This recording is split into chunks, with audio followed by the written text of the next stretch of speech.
Welcome to The Kick, your expert-led podcast helping you explore and learn everything about getting pregnant, pregnancy, birth and becoming a parent. On the podcast and our online pregnancy program, Grow My Baby, we share my experience of helping more than 4,000 babies to be born. And our experience of running a women's health clinic and parenting 4 boys. We're here to help everyone to feel empowered in pregnancy and birth with real-life practical information. Well, welcome everyone. I'm Brigid Maloney. And I'm obstetrician Dr. Patrick Maloney. And when we were thinking about what episode to do today, we're still on the, start of the year. Someone might be thinking about getting pregnant. And they think the first thing, because you've told them, is to come off their contraception. Sounds like a good plan. Yeah. I mean, it sounds obvious, but that is a good plan. And then they start thinking, well, have I done the wrong thing? Has it impacted my ability to become fertile? Yeah, unfortunately, there's quite a bit of negative information out on the unregulated parts of the internet that talk about problems with long-term use of contraception, mostly which don't exist, but can create anxiety in people's minds. Yeah, and the first one is that it's the damage is done. It's shut down their hormones. Is that something that you've seen? No. So the pill doesn't work by shutting down our hormones. There's a concept called negative feedback, and what happens when you're on the pill is via a process of negative feedback, the LH and FSH from the brain are temporarily inhibited so that they don't stimulate the ovary to make an egg. And that process can go on for as short as long as you like and is very, very safe. When you remove the pill, the negative feedback is removed and the whole process kicks back in. For some people, that is longer, isn't it? How long it can take? Yeah. Yeah, well, it depends upon a few different processes. Some people who've been on the pill for a long time were taking that pill for an abnormal cycle in the first place, and maybe they had a problem with ovulation that pre-existed their time on the pill, and when they come off the pill, that problem might still be there. The most common of those is PCOS, or polycystic ovarian syndrome. And that thing, whatever it is that's causing the ovulation problem, might still be there and may still need management. But it wouldn't really be the pill's fault. The pill might have very, very carefully treated the symptoms and successfully treated the symptoms over the years. And then when you take the pill away, the problem is still there. But of course, for most people, it doesn't take any time at all. If you've got a normal system, then it will kick back in immediately. Sometimes it can take a couple of months for the original healthy system to re-establish itself, but that's all. Yeah. And for some people, it's like one pill, isn't it? Yeah, that's right. And some people's system is good to go, and missing as little as one pill can make them ovulate. In a previous episode, we talked about the buzzword low progesterone. And then there's this thinking on some of the online sites that a low progesterone is caused by the pill when you come off a pill. Yes, there's no evidence at all that is an effect of short or long-term pill use. Some people have a problem when they ovulate that the progesterone that they create after ovulating is insufficient to have a healthy luteal phase or second half of the menstrual cycle, but there's no evidence that that's related to pill use. And that will knock on to my next one, which is all about estrogen dominance, which isn't really a medical term, but it's about balancing hormones. People are really worried that they've impacted their hormones because they've been on the pill. So they needn't worry about that. There's an awful lot out there about that, but it's inaccurate. The pills are very effective and safe contraceptive for use by healthy young people, and once you take it away, the pill only lasts a day, and that's why you have to take a fresh one every day. So there's no hangover effect and no problems that people need to worry about hormonally from prolonged use. If they've got a fertility issue when the pill's taken away, it won't be from the pill, it'll be something else. Yeah, something that was underlying, or I don't know, we do demonise the pill quite a lot, and I think it's important to highlight that it's not for everybody. Of course not. There are some problems with the pill. For example, if you've got a tendency towards creating blood clots in your body, then the pill's clearly an inappropriate contraceptive for you. If you've experienced mental health problems or significant weight gain on the pill before, then we'd look for something else for you. But with specific reference to the pill and fertility, we needn't worry about that. I want to talk about the Mirena or hormonal IUDs. Yeah. Do they work the same? Like people also say that shut them down hormonally as well. Is that something that happens? Yeah, that's not true for most people. So the system is very different. When you take the pill, you put in your mouth. Those hormones go into your bloodstream and circulate throughout your whole body. Go up to your brain, down to your toes, and of course through the pelvic organs. And we've discussed how the pill works as a contraceptive. An IUD works very differently. There are two types of IUDs. The ones with copper in them have no hormones in them at all. They work by creating an environment within the uterus that is spermicidal. So fertilization and implantation are very unlikely to occur. And then the hormone IUDs, like the Mirena system, has a little bit of progesterone inside them. And that progesterone gets secreted out of the device in a small measured dose each day and into the uterine lining, which makes that lining very, very thin and is, again, an environment that a pregnancy won't thrive in, and is an environment within the uterus where fertilization and implantation are very unlikely to occur. Is there any difference to return to a normal or natural cycle after removal of a copper IUD compared to a Mirena IUD? Well, in both of those IUDs, the natural cycle is likely to still be there. So that there's a very, very small amount of progesterone in the Mirena system that's absorbed systemically, a tiny bit that's absorbed out into the broader bloodstream. But it's not enough to inhibit ovulation in most people. So a lot of women on a Mirena may not menstruate at all, but that's because the lining has become very, very thin. And at the end of the month, there's just no lining to come out. So there's no period. But the ovaries are still functioning in the usual way for a lot of progesterone IUD users. And for the copper IUD users, they're all still ovulating. Now, quick question. How many half-used beauty products are currently living in your bathroom drawer? Too many, right? That's where U Beauty comes in. We test everything from supermarket finds to luxury splurges and tell you what's worth it. U Beauty, saving your skin and your wallet. Listen now wherever you get your podcasts. What about the concept, I know I'm jumping around here, but the contraceptive concept that you need to give your body a break from a contraception? Yeah, we see this a bit, and unfortunately, sometimes it's people who've fallen under the influence of some unhelpful internet influences. By far, over the course of my career, by far the most common consequence of that is an unplanned or unwanted pregnancy, and before anyone stops their contraceptive because they're worried that contraceptive is somehow harming them, they need to have a think about what they will do instead. Yeah, and to get some expert advice. The family doctors are very, very good at this, and just say, look, I'm thinking of going off the pill. I'm worried it's affecting my mental health. I'm worried it's behind my weight gain. And the doc will say, great, what else do you want to use in the meantime? If we go off and do nothing, we'll become pregnant. Fine if that's planned, less fine if it's not. The bottom line is your body doesn't need a break from the contraceptive. If it's working very well, it's an appropriate choice for you and it's really safe, then we don't need a break.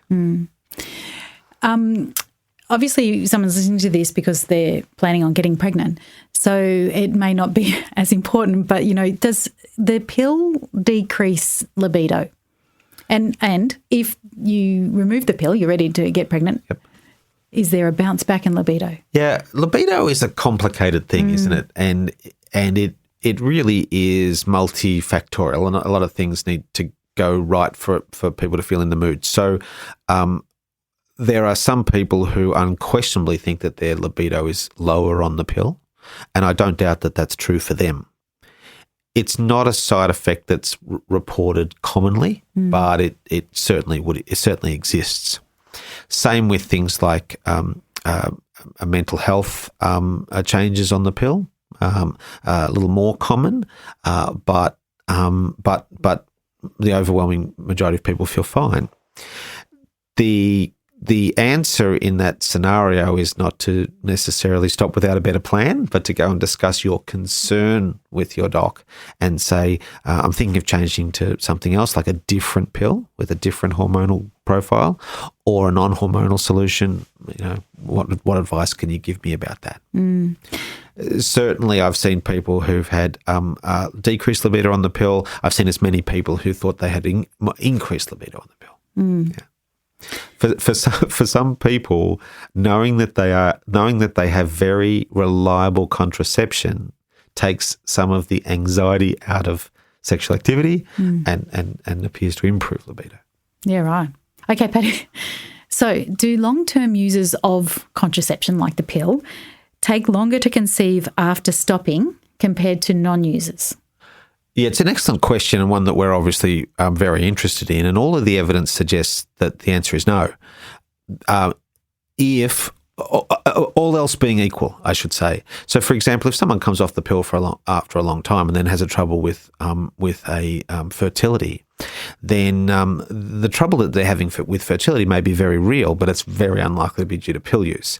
It might be that they've got endometriosis, or that they're not ovulating, or that they're too old, or that they've got a male factor problem, but it won't be the pill. What about does the pill or IUD have any impact on ovarian reserve or AMH levels? Again, no. The person who's used the pill for, say, 15 years will have a change in their ovarian reserve related to being 15 years older than when they first started it, but not because they're on the pill for that 15 years. Does that make sense? Yeah.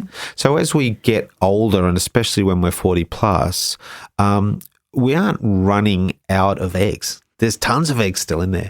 What we run out of is the ability to pick one from its primitive state within the ovary, mature it up to be an actual working egg, and pop it out. And so that is a process of age, interrupted in some cases by things like ovarian endometriomas, which are relevant, but not because we've ovulated less on the pill.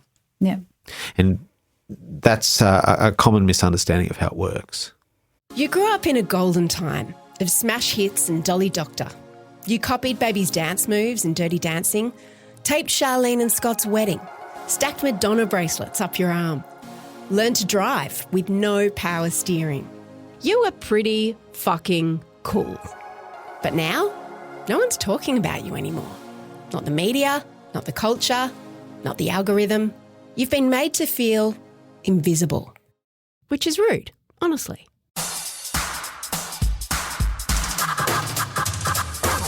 Introducing Unleashed, a new Mamma Mia podcast for every Gen X woman who needs a laugh. It's funny, it's honest, it's the group chat that you actually want in your ears. And it's coming soon. Go to your podcast app, search Unleashed, and hit follow now before you forget.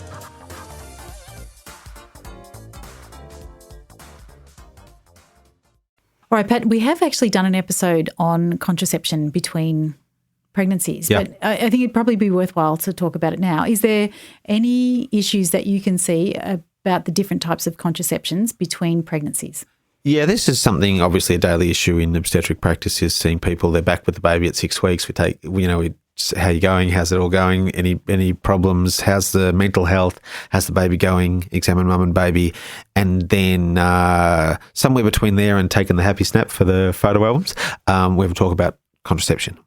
And of course, it depends entirely on what the couple's plans are. Are we having more babies? And maybe how many more? And when do we want to have that baby, that future baby? Going back to the pill, because we're talking about the pill today, between pregnancies is fine. The combined pill is generally considered not a good choice for a breastfeeding mother, but a progesterone-only mini pill is considered safer. And if we look at the natural contraception you get from full-time breastfeeding and then add to that the extra contraception you get from the mini pill, it adds up to pretty good cover, around about the cover you get from the ordinary combined pill. And then, of course, if that when that woman eventually stops breastfeeding, she could swap the mini pill for the ordinary combined pill with the two hormones. And that suits a lot of people. People who've previously used a Mirena tend to like going back to Mirenas or copper IUDs, and they've just become used to that system and like the set and forget nature of it. And so at that 6-week check, we'll put an IUD back in if that's the couple's choice. People who are keen to go for a pregnancy again pretty soon often don't commit to any particular contraceptive plan other than, say, condoms, knowing that they're likely to stop it soon anyway and try again.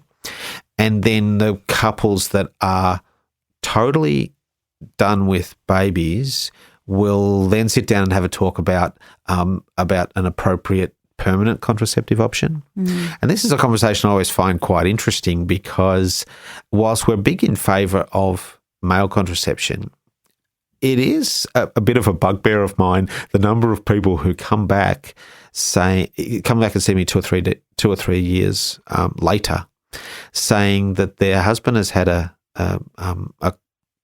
vasectomy, but they are now seeking treatment for heavy menstrual bleeding. And we'll say, oh, how long have you had this heavy menstrual bleeding? Oh, since I was 16. And I'm thinking the vasectomy may not have been the best choice for you guys as a couple because if the woman was always likely to need treatment for heavy menstrual bleeding, then you don't need multiple contraceptives.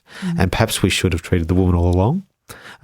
So this is another reason why getting an expert discussion about the options is a good idea before making a decision. I think there's more of a psychological issue there at play too. Like it's about time the man. It's your turn, turn. I get the your turn argument, but not if it's clearly the wrong choice. So nobody needs multiple contraceptive options. Really, they're all pretty good, and you don't need two. For example, if we knew the woman was always going to go back to treatment for her heavy menstrual bleeding with a Mirena, for example, then that's the only contraceptive manoeuvre that's necessary, and the vasectomy probably a little bit unnecessary. I want to just talk about one contraception that we didn't talk about, and that's the Depot. Yeah, Depo-Provera. Yeah. Depot shot, yeah. So Depo-Provera is long-acting progesterone in an injectable form, which has its place but has some pros and cons. And then there's a similar system called an Implanon, which is a reservoir of progesterone that goes in the arm. And if we look at the Depot shot, the idea is that it would last about 3 months. It used to be a more popular contraceptive in Australia than it is now. It's got some issues in that it can promote or cause osteoporosis if we're exposed to high doses of systemic progesterone for that long. And these days people probably feel off that if they want to be on something like that, they'd be better off on the Mirena system where the progesterone is local within the uterus and not so much broadly affecting the rest of the body. The need for an injection 3 monthly is a lot of doctor's visits. And if you are planning another pregnancy soon, it's not the right choice because even though you have one every 3 months, it can suppress ovulation for up to 12 months. And so if you've just had your Depot shot and then you decide, hang on a minute, I'm going to have another baby, you may not ovulate again for quite some time. Whereas the pill, you just stop it, you'll ovulate again that month. And the IUDs just need to be removed and you're good to go from day one. And what about the Implanon then? Yeah, so Implanon is a 3-year situation. Again, it's a little procedure to put it into your arm. It's a procedure to take it out again. And it really is, I think, a good choice for somebody who is not planning a pregnancy within the 3 years they're likely to use it for. Yeah. All right, well, everyone, I hope that has cleared up some myths or some sort of guilt that you might be holding because you've taken the pill for a long time and you're trying to get pregnant and it's not happening for you and you're thinking, well, it's because I've been taking the pill for a long time. Yes, I don't want anyone to think that the fertility game is a little bit like there's seasons for everything, and if you're a sexually active 20-year-old, then the pill is a perfectly good contraceptive. It's safe and effective, and it's right for you then. And if you wind up, 10 years later trying for a pregnancy, hopefully you'll get pregnant very soon after stopping the pill. And if you don't, you can be very confident that that's not a problem with you having taken the pill. There's something else going on, and we need a fertility assessment and a plan. Yeah. Great. All right, everyone. Well, I hope that was useful. Thank you so much for joining us.